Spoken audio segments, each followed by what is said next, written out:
நேயர்கள் அனைவருக்கும் வணக்கம். வெண்முரசு காண்டீபம் அத்தியாயம் 72. அர்ஜுனனை எதிர்கொண்ட சிற்றமைச்சர்கள் சுஷமரும் சுரேசரும் தலைவணங்கி முகமன் கூறினர். சுஷமர், இந்திரபுரிக்கே இந்திரமைந்தரின் வரவு நல்வரவாகட்டும் என்றார். சுரேசர், ஒவ்வொரு முறையும் பிரிதொருவராக மீண்டு வருகிறீர்கள், இம்முறை ஒரு சிற்பியைப் போல் தோன்றுகிறீர்கள் என்றார். அர்ஜுனன் நகைத்து, ஆம், கலிங்கத்திற்கு சென்றிருந்தேன் அல்லவா என்றான். அஞ்ச வேண்டாம், சில மாதங்கள் இங்கிருந்தால் மீண்டும் வெறும் பாண்டவனாக மாறிவிடுவேன். தங்கள் அறிவு எங்களுக்கு பகிரப்படுகிறது. சுமை அழிந்து கிளை மேல் எழுவது போல் இயல்பாகிறீர்கள் என்றார் சுஷமர். அர்ஜுனன் நகைத்தபடி இடைநாழியில் நடக்க இருவரும் தொடர்ந்து வந்தனர். மரங்களிடையே காட்டில் விழுந்த ஒளிக்குழாய் போல வெண்ணிற உருளை தூண்கள் எழுந்து மிக உயரத்தில் மலர்ந்த தாமரைகள் போன்ற உத்தர சட்டத்தையும் அதற்கு மேல் கவிழ்ந்த மலர்குவை போன்ற மாடத்தையும் தாங்கி நின்றன. மேலிருந்து தொங்கிய வடங்களில் கட்டப்பட்ட மூங்கில் கூடைகளில் அமர்ந்தபடி பணியாட்கள் அங்கு சுண்ணத்தை பூசிக்கொண்டிருந்தனர். சுண்ணத்துளிகள் மேலிருந்து முத்துக்கள் போல உதிர்ந்து தரையில் விழுந்து சிதறி பரவின. அர்ஜுனன், சுண்ணமணமின்றி வரண்மனை ஒருபோதும் இருந்ததில்லை என்றான். பணிகள் இன்னும் சில நாட்களில் முடிவடையும் என்றார் சுஷமர்.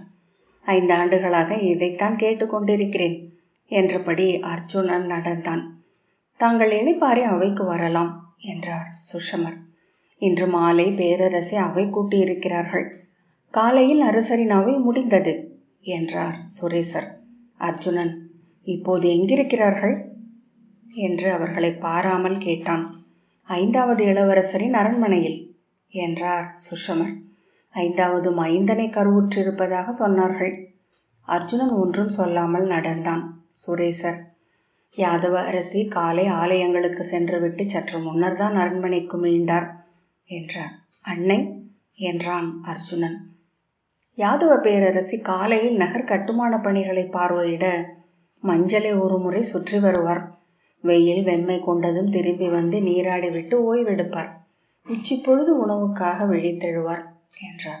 அர்ஜுனன், விழித்தெழுந்ததும் என் வருகையை சொல்லுங்கள், நான் முகம் காட்ட வேண்டும் என்றான். இப்போது எந்த அரண்மனைக்கு என்றார் சுரேசர். எனது தனி அரண்மனைக்கு என்று சொன்ன பின் அர்ஜுனன் நின்று இடையில் கை வைத்து அரண்மனையின் வலப்பக்கத்து பெரிய அவைக்கூடத்தை பார்த்தான். 1000 தூண்கள் கொண்டது என்று புகழ் பெற்றிருந்த அந்த பேரவை கூடம் நீள்வட்ட வடிவில் அமைந்திருந்தது. அவையை வளைத்திருந்த சுதையாலான பெருந்தூண்களுக்கு மேல் செங்கற்களை அடுக்கி மையத்தில் கவிழ்ந்த தாமரை மலர் போன்ற போதிகையில் இணைக்கப்பட்ட பெருமுகடு இளஞ்செந்நிற வண்ணத்தில் மாபெரும் மலர் போல இருந்தது. அதன் மையத்திலிருந்து வெண்கலச் சங்கிலியில் 1000 அகல்கள் கொண்ட மலர் கொத்து விளக்கு தொங்கியது. கூடத்தில் அரைவட்ட அலைவளையங்கள் போல குடிகளும் குலத்தலைவர்களும் அமர்வதற்கான மரத்தாலான இருக்கைகள் போடப்பட்டிருந்தன. அவை அனைத்தும் காப்பிரி நாட்டு குருதி செந்நிற தோல் உரைகளால் மூடப்பட்டிருந்தன. வலப்பக்கம் வேதியர் அமர்வதற்கான பீடங்கள் சந்தனத்தால் அமைக்கப்பட்டு வெண்பட்டு உரையிடப்பட்டிருந்தன. இடப்பக்கம் அரச குடிப்பெண்கள் அமர்வதற்கான பீடங்கள் வெண்கலத்தால் அமைக்கப்பட்டு செம்பட்டு உரையிடப்பட்டிருந்தன. பெண்கள் நிறைக்கு அருகே அணிச்செடியருக்கான மேடையும் வைதீகருக்கு அருகே இசைச்சூதருக்கான மேடையும் அமைந்திருந்தன. நேரெதிரே அரசரும் அரசியும் அமர்வதற்கான அரியணை மேடை. அர்ஜுனன் புன்னகைத்து திரும்பி சுஷமரை பார்த்து, எப்போதும் அரசி அங்கிருப்பது போன்ற விழி மயக்க ஏற்படுகிறது என்றான். சுஷமர், ஒரு நாள் கூட அவர் அதில் அமராது இருந்ததில்லை என்றார். அர்ஜுனன் இடையில் கை வைத்து நின்று அந்த அரியணையை பார்த்தான். மரத்தில் செதுக்கப்பட்டு பொன்னுரை இடப்பட்ட 2 சிம்ம சிலைகள் குருதி துளி என ஒளிவிட்ட செவ்வைரங்களை விழிகளாக்கி திறந்த வாயுடன் வலது முன்காலை கூர் உகிர்களுடன் தூக்கி முன்னால் வைத்து நின்றிருந்தன. அவற்றின் பற்கள் அனைத்தும் வெண்ணிற வைரங்களாலும் உகிர் முனைகள் இளநீல வைரங்களாலும் அணி செய்யப்பட்டிருந்தன. அரியணையின் தலைக்கு பின்பக்கம் 12 வளைவுகளாக எழுந்த பிரபாவலயத்தில் இளஞ்செந்நிற வைரங்கள் பதிக்கப்பட்டிருந்தன. படிப்படியாக செம்மை அடர்ந்து நுனியில் அவை செந்தழல் நிற வைரங்களாக மாறின. அங்கு நின்று பார்த்தபோது அவ்வரியணை திரையசையும் 108 பெருஞ்சாளரங்களில் இருந்து வந்த ஒளியை எதிரொலித்து துருத்தி காற்றுப்படும் உழைத்தே என கொழுந்து விட்டு எரிந்து கொண்டிருந்தது.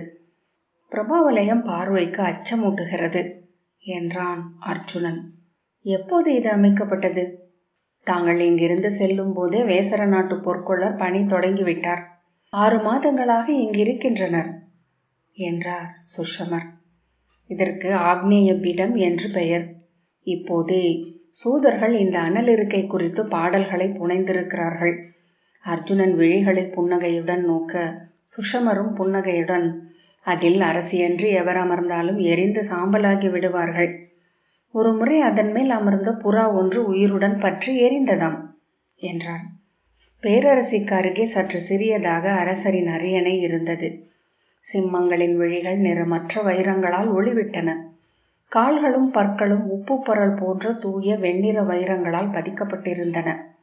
இளநீல வைரங்கள் பதிக்கப்பட்ட பிரபாவலயத்தின் மேலே அற தெய்வத்தின் எருமை கொம்பு சின்னம் பொறிக்கப்பட்டிருந்தது. அர்ஜுனன் பார்ப்பதை கண்ட சுரேசர், அது தர்மபீடம் எனப்படுகிறது.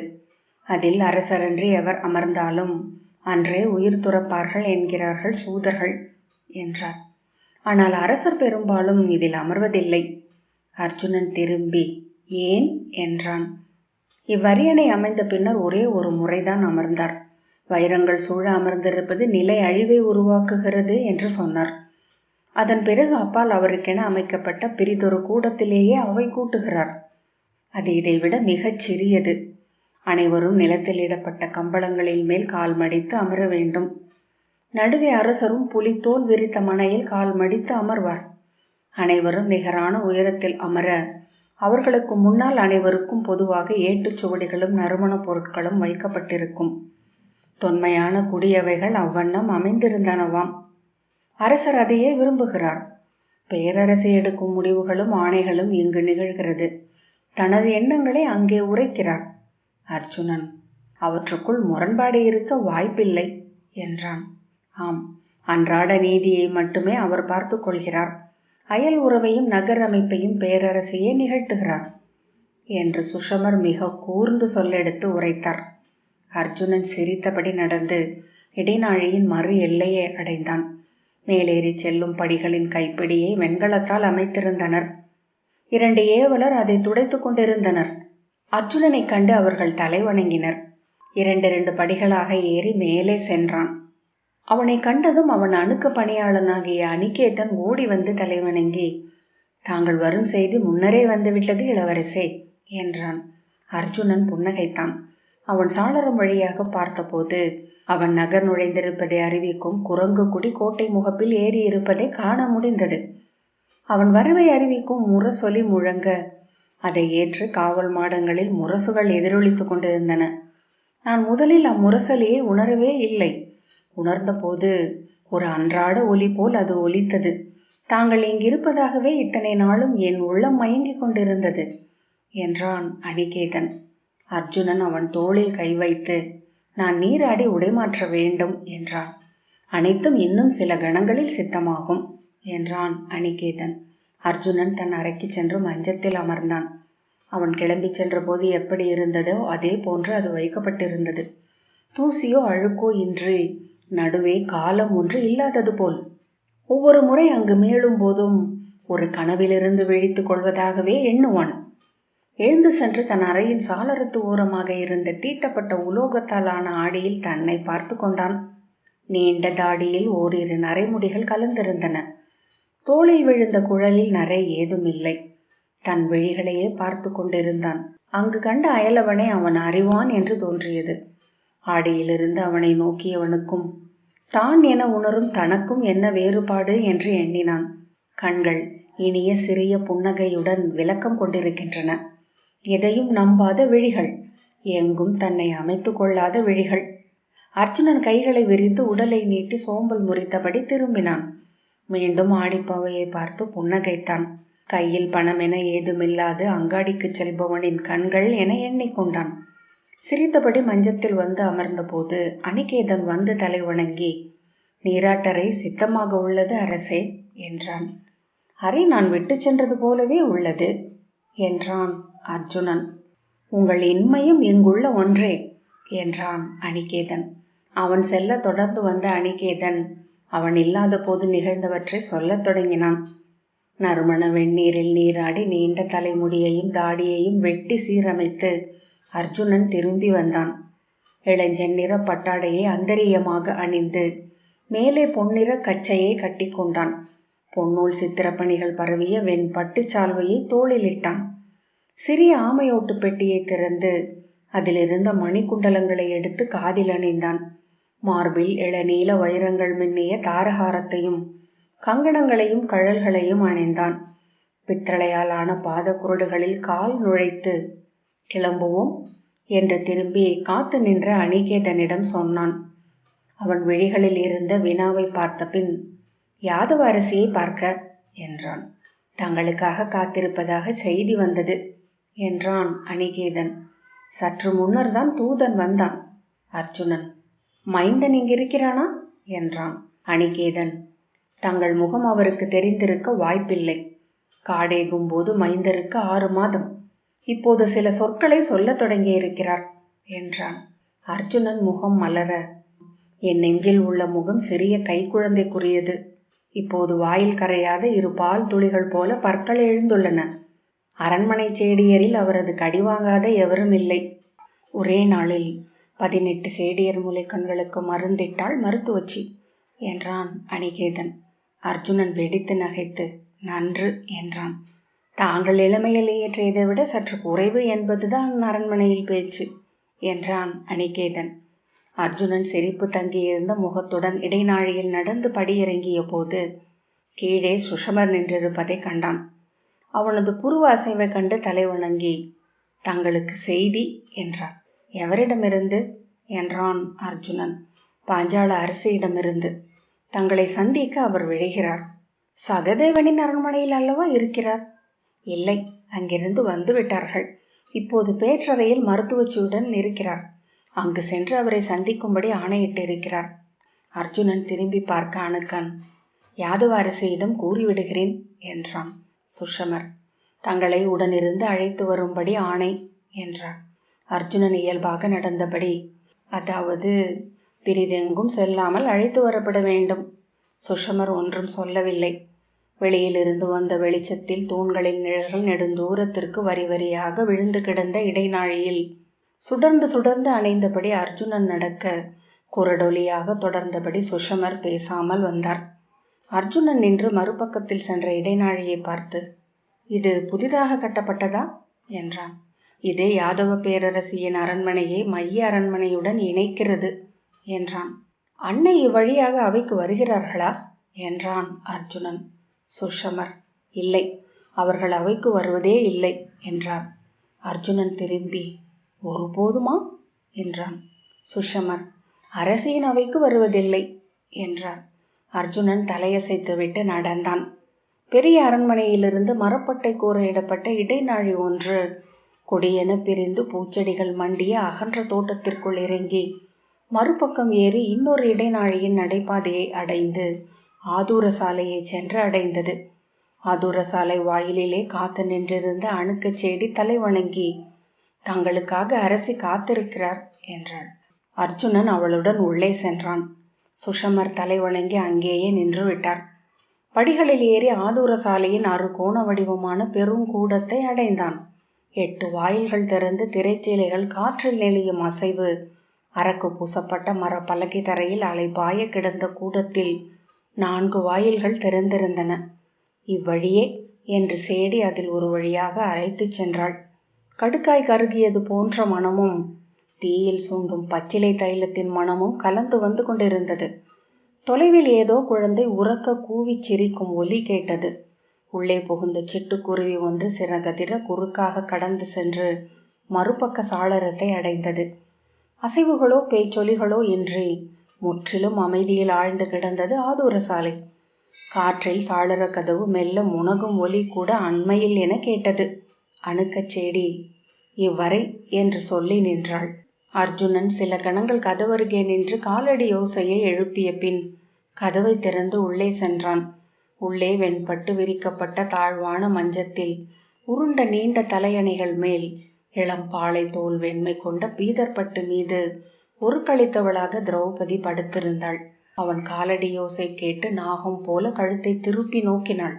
பார்த்த முதற்கணமே பேரழகு என்ற சொல்லாக ஆனது அவன் உள்ளம். அவள் உடல் சற்றே சதை பூச்சு கொண்டு உரை கீறி எடுக்கப்பட்ட காராமணி விதை போல பளபளத்தது.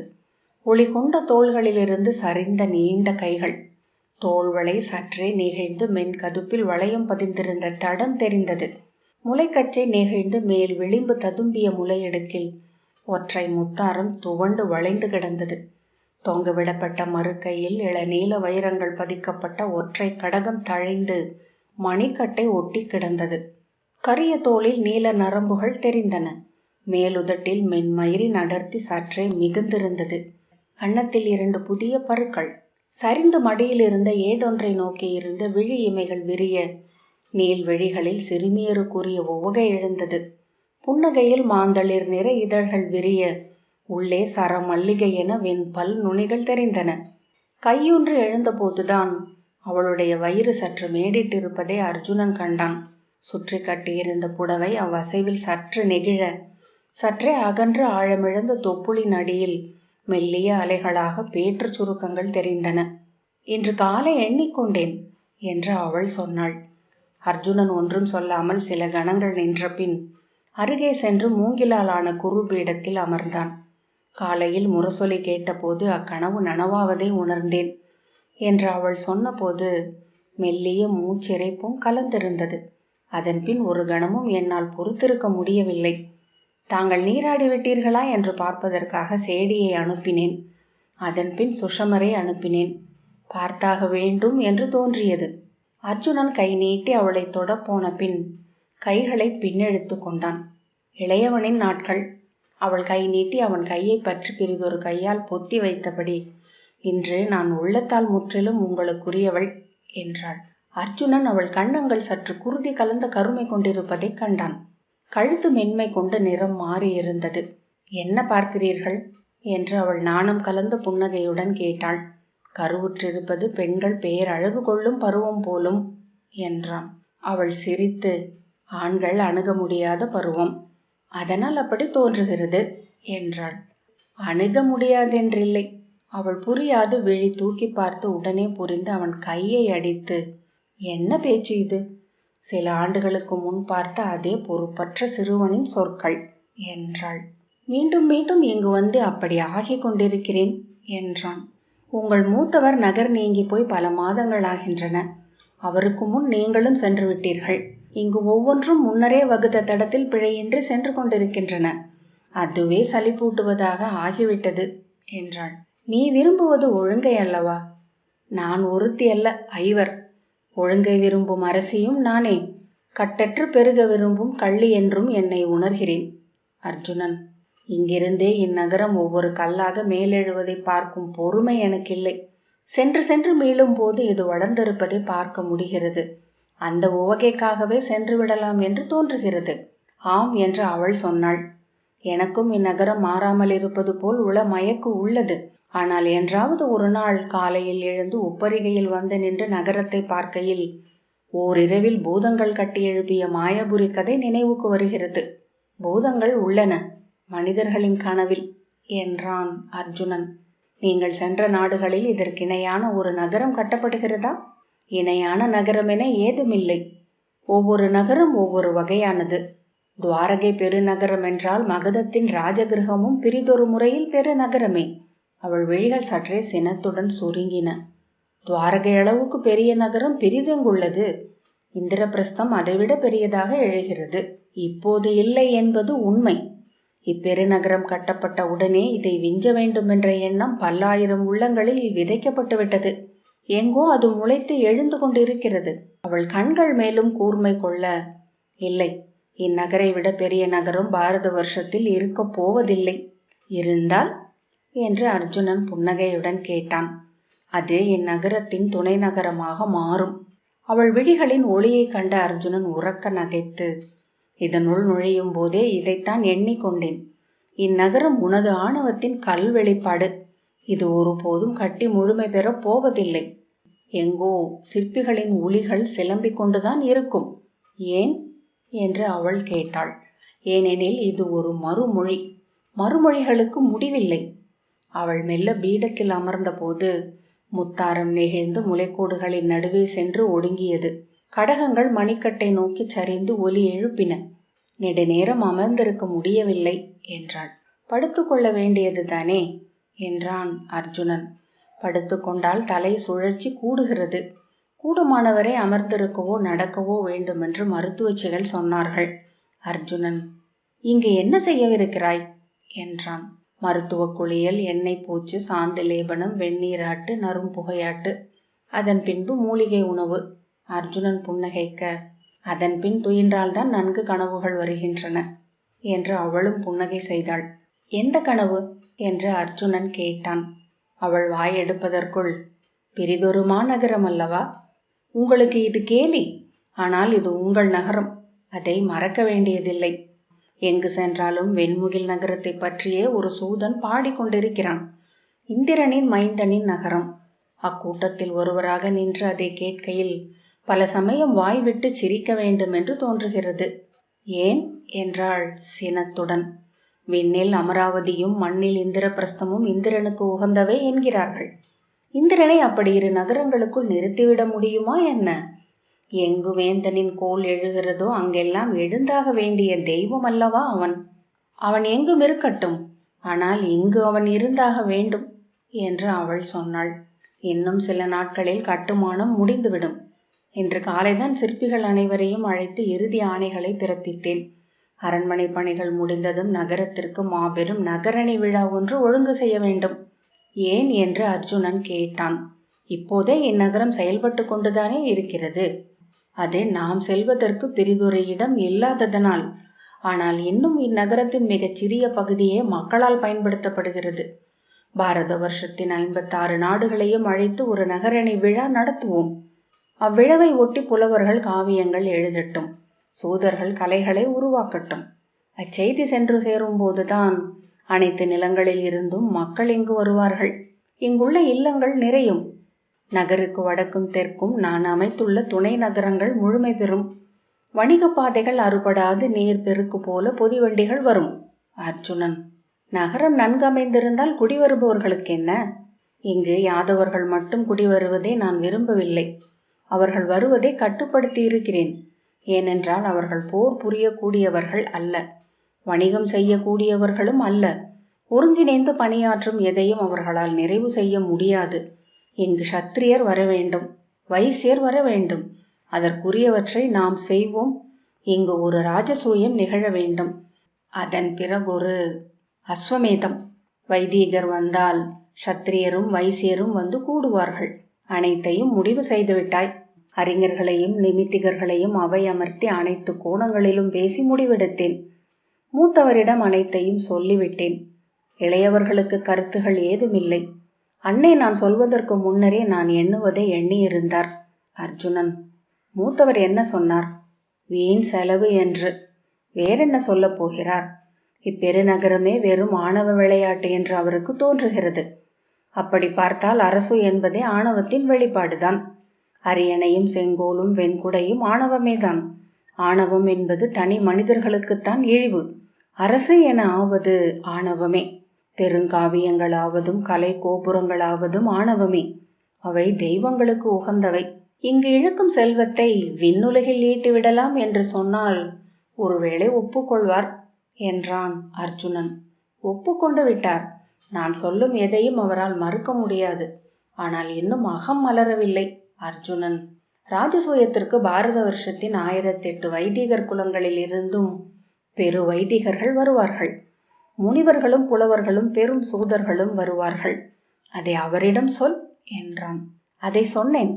அது ஒன்றே அவருக்கு எதிர்பார்ப்பாக இருக்கிறது. ஆனால் நீங்களும் உங்கள் மூத்தவரும் இதை விரும்புவதாக ஒரு சொல் சொன்னால் அவரது தயக்கம் முற்றிலும் மறையும் என்றாள் திரௌபதி. இதை சொல்லவா இத்தனை விரைந்து இங்கு வரச் சொன்னாய் என்றான் அர்ஜுனன். இல்லை, அதற்காக மட்டும் அல்ல என்றாள். நீங்கள் துவாரகைக்கு சென்று உங்கள் தோழரை இந்திரபிரஸ்தத்தின் நகரணி விழாவுக்கு அழைக்க வேண்டும். முறைப்படி அழைப்போம் என்றான் அர்ஜுனன். பிறரை போல அவர் அழைக்கப்படலாகாது. அவர் இங்கு ராஜசூய வேள்வியின் முதன்மை காவலராக வாளேந்தி அமர வேண்டும். அர்ஜுனன் சில கணங்கள் அவளை நோக்கிய பின், நான் சொல்கிறேன், யாதவ அரசியையும் அழைத்து செல்லுங்கள். அவளும் துவாரகை சென்று நாளாகிறது. அபிமன்யு சென்றதே இல்லை என்றாள் திரௌபதி. அர்ஜுனன் ஆம் என்றான். அவள் புன்னகையில் முகம் மாறி, உங்கள் மைந்தன் உங்களை பார்க்க வேண்டும் என்றான். எனது மைந்தனா என்று சொன்னதுமே அச்சொல்லில் இருந்த பிழையை அர்ஜுனன் உணர்ந்து, ஸ்ருதகீர்த்தியை பார்க்க வேண்டுமென்று என் நகர் நுழைந்த போதே நானும் எண்ணினேன் என்றான். அந்த வாயுதர் சொல்லை அறியாதது போல் கடந்து, ஏன் என்று தெரியவில்லை. கடந்த சில மாதங்களாகவே உங்களை பற்றி கேட்டுக்கொண்டிருந்தான். செவிலியர் மாளிகையில் அவர்கள் சொல்லும் கதைகள் எல்லாம் உங்கள் வில்திறன் கதைகள் அல்லவா என்றாள். சிரித்தபடி முகத்தில் சரிந்த கூந்தலை விலக்கி, தானும் இந்திரனின் மைந்தனா என்று ஒரு முறை கேட்டான். இந்திர குலத்தவன் என்று சொன்னேன். வில் பயில வேண்டும் என்றான். உன் தந்தை வருவார், அவர் உனக்கு வில்லும் அம்பும் தொட்டு எடுத்து கொடுக்கட்டும் என்றேன். பாஞ்சாலி திரும்பி அருகில் இருந்த வெண்கல தாளத்தை இருமுறை தட்டினாள். மறு வாயிலில் வந்து நின்று வணங்கிய செவிலியிடம், இளவரசனை வரச்சொல். அர்ஜுனன் மெல்லிய நிலை அழிவொன்றை அடைந்தான். இளவரசனின் முகம் அவனுக்கு சற்றும் நினைவுக்கு வரவில்லை. நினைவை துழாவ எங்கெங்கோ பார்த்த ஏதேதோ முகங்கள் நினைவுக்கு வந்தன. அந்த தத்தளிப்பை அவள் அறிந்துவிடக் கூடாதே என்று முகத்தசைகளை இழுத்து மலர்த்தி கொண்டான். ஆனால் அதற்கு பயன் ஏதும் இல்லை. அவள் அவன் உள்ளத்தை மிக அணுக்கமாக தொடர கற்றவள் என்று அறிந்திருந்தான். திரும்பி அவளை பார்த்தபோது மிகுந்த உவகையுடன் அவள் கிளர்ந்து சிவந்திருப்பதை கண்டான். அது நடிப்பல்ல, உண்மை என்று தோன்றியது. வாயிலில் குழந்தையின் குரல் கேட்டது. எங்கிருந்து வந்திருக்கிறார்? சிறிய பறவைகளுடையது போன்ற சில் என்னும் சிறு குரல். கலிங்கத்திலிருந்து என்று செவிலி சொன்னாள். கதவை திறந்து ஸ்ருதகீர்த்தி இரு கைகளையும் விரித்தபடி ஓடி வந்து அவனை பார்த்ததும் தயங்கி பக்கவாட்டில் காலெடுத்து வைத்து பீடத்தின் விளிம்பை பற்றியபடி நின்றான். அர்ஜுனன் எட்டி அவன் கையை பற்றி தன் அருகே இழுக்க உடலை வளைத்து காலை ஊன்றி எதிர்விசை அளித்தான். அர்ஜுனன் அவனை அருகே அழைத்து தன் முழங்கால் மூட்டுகளுக்கு நடுவே நிறுத்தி கொண்டு இரு சிறு கரங்களையும் பற்றி குனிந்து அவன் முகத்தை பார்த்து, நான் தான் உன் தந்தை, கலிங்கத்திலிருந்து வருகிறேன் என்றான். கலிங்கத்தில் பெருங்கலங்கள் உண்டா என்று அவன் கேட்டான். மிக பெரிய கலங்கள் உண்டு. பீதர்களின் கலங்கள் இந்நகரத்தின் பாதி அளவுக்கு பெரியவை என்றான் அர்ஜுனன். இந்நகர் அளவுக்கா? இந்த அரண்மனை அளவுக்கா என்றான் சிறுவன். அவன் புருவங்கள் அடர்த்தியாக இருந்தன. இந்நகர் அளவுக்கு என்றான் அர்ஜுனன். ஐயத்துடன் அவன் தன் அன்னையை பார்த்தான். அவள் இதழ்கள் விரிய புன்னகை செய்து கொண்டிருந்தாள். பெரிய கலங்கள் என்று அவன் வியப்புடன் சொல்லி, மிக மிக பெரியவை, கோட்டை அளவுக்கு என்று அர்ஜுனனிடம் சொன்னான். அர்ஜுனன் மைந்தனின் நீண்ட குழலை தடவி காதுகளை பற்றி இழுத்தான். அவன் அர்ஜுனனின் மயிரிடர்ந்த கைகளை பற்றி கொண்டு உடலை அவன் கால்களில் உரசியபடி நெளிந்து, நான் கப்பலில் செல்வேன் என்றான். மறுமுறை செல்லும்போது உன்னை அழைத்து செல்கிறேன், நீ கப்பலில் செல்லலாம் என்றான் அர்ஜுனன். கப்பலில் பெரிய பாய்கள் இருக்கும். அவற்றை வானிலிருந்து மாருதர்கள் குனிந்து என்று சொன்ன பின் உதட்டை குவித்து ஊதி என்று ஊதுவார்கள் என்றான். ஆம், அப்போது அவை பறவைகளைப் போல நீர் மேல் பறந்து செல்லும் என்றான் அர்ஜுனன். பறவைகளைப் போல என்று அவன் கைகளை விரித்தான். நான் பறவைகளைப் போல பறப்பேன். அதற்கான மந்திரத்தை சொல்லித் தருவதாக என் செவிலி சொன்னாள். ஆனால் 12 நாள் என்ற பின் 4 விரல்களை காட்டி 12 நாட்கள் மறுப்பே சொல்லாமல் உணவு உண்ண வேண்டும். படுக்கச் சொன்னவுடன் படுத்து கண்களை மூடி அப்படியே தூங்கிவிட வேண்டும். எத்தனை நாட்களாக அதை செய்தாய் என்றான் அர்ஜுனன். அவன் குழப்பத்துடன் தாயை பார்த்த பின் நெடு நாட்களாக என்றான். அப்படியென்றால் சரி என்றான் அர்ஜுனன். அவன் மேலும் உள விசையுடன், ஆனால் 14 நாட்கள் ஆனவுடன் அந்த மந்திரத்தை எனக்கு அவள் சொல்லித் தருவாள். அதன் பிறகு நான் இந்த மாளிகையின் மேலேறி இதன் குவை மாடத்திலிருந்து சிறகடித்து மேலெழுந்து பறப்பேன். அவன் கையை மூக்கின் உள்ளே செலுத்தி எண்ணங்களில் சற்று அழுந்தி விழி திரும்பி இந்த மாடத்திலிருந்து முகடில் இருக்கும் கூம்பை பற்றி மாடத்தை தரையிலிருந்து தூக்கிவிடுவேன் என்றான். அர்ஜுனன் சிரித்து, ஆனால் கீழே போட்டுவிடக்கூடாது, உடைந்து விடும் அல்லவா என்றான். கீழே போட மாட்டேன், அதற்குள் அல்லவா அண்ணா இருக்கிறார்கள் என்றான். திரௌபதி நகைத்தபடி, இந்த அளவுக்கு கருணை இருக்கிறதே, நன்று நன்று. அர்ஜுனன், போர்களில்தான் இளையோர் அனைவரும் தங்கள் நிறைவை கற்பனை செய்து கொள்கிறார்கள் என்றான். பேருருவம் கொள்ளுதல், அது ஒன்றே அவர்களின் எண்ணத்தை இயக்குகிறது என்று திரௌபதி சொன்னாள். இவர்களுக்கு ஒரு துணைவன் வந்திருக்கிறான் அஸ்தினபுரியிலிருந்து. அர்ஜுனன், அஸ்தினபுரியிலிருந்தா என்றான். இளைய கௌரவர் சுபாகுவின் மைந்தன் சுஜயன். ஒரு சேடி அவனுடன் இங்கு வந்திருக்கிறாள். அர்ஜுனன் புருவம் சுருக்கி பார்த்தான். சிறிய உடல் கொண்ட குழந்தை, பெரும் கோழையாக இருந்திருக்கிறான். படுக்கையில் சிறுநீர் கழிக்கும் வழக்கம் இருந்திருக்கிறது. ஆகவே கங்கை கரைக்காட்டில் உங்கள் பழைய முதுசெவிலி மாலினியின் குடிலில் கொண்டு வைத்திருந்திருக்கிறார்கள். 3 மாத காலம் அங்கே காட்டில் உங்கள் கதைகளை கேட்டு வளர்ந்திருக்கிறான். அச்சம் நீங்கி ஆண்மை கொண்டு விட்டானாம். உங்களை ஒரு முறை நேரில் பார்க்க வைக்கலாம் என்று மாலினி எண்ணியிருக்கிறார். ஓராண்டாகவே தூதுவர் வந்து கொண்டே இருந்தனர். அழைத்து வரும்படி சொன்னேன். 2 மாதங்களாக இங்குதான் இருக்கிறார்கள். நீங்கள் திரும்பி வருவதற்காக காத்திருந்தார்கள். நான் அவனை பார்க்கிறேன் என்றான் ஸ்ருதகீர்த்தி. சுஜயன் அண்ணா நன்கு விளையாடுகிறார். அவருக்கு நான் 3 கற்களை பரிசாக கொடுத்தேன். நாங்கள் இருவரும் ஒரு படகை எடுத்துக்கொண்டு யமுனை வழியாக கலிங்கத்துக்கு செல்வோம். அர்ஜுனன், எதற்காக என்றான். கலிங்க இளவரசியை திருமணம் செய்து கொள்வதற்காக என்றான் ஸ்ருதகீர்த்தி. இருவருமா? ஒரு இளவரசியை மணக்கவா என்றாள் திரௌபதி.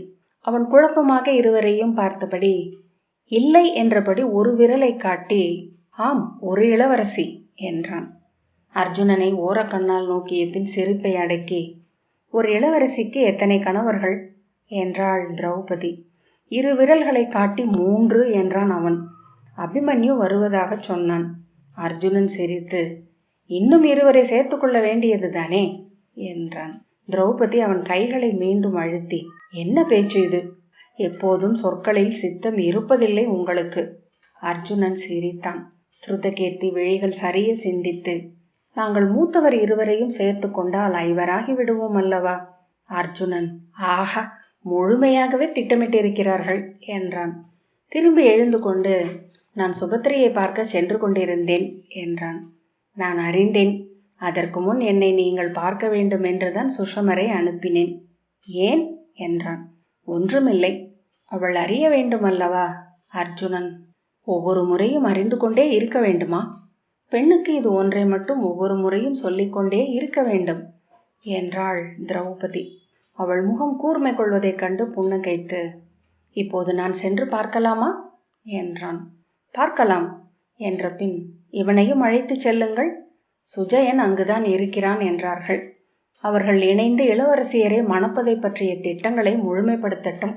அர்ஜுனன் நகைத்தபடி, பார்ப்போம் என்றான். காண்டீபம் 72வது அத்தியாயம் இத்துடன் நிறைவு பெற்றது.